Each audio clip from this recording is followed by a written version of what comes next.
Welcome back to the hub. I'm Michael, and I know how stressful this weather is for beginners. It's hard enough keeping bonsai happy under normal conditions, but when the thermometer spikes, it's easy to make mistakes that kill your trees. If your bonsai trees like this, or you're just terrified you're about to, don't panic. We are in the middle of a serious heat wave, and I'm going to show you exactly what I'm going to do right now to keep my collection alive. I don't have a professional nursery with misting systems. I have this garden and a handful of trees, just like you. And the biggest challenge for us beginners is keeping them happy when the thermometer spikes. Tip 1, the touch test. In this heat, once a day isn't enough. You need to check the soil morning and evening.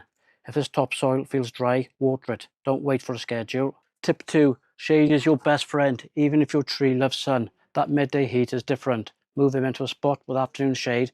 It's the simplest fix I've ever found.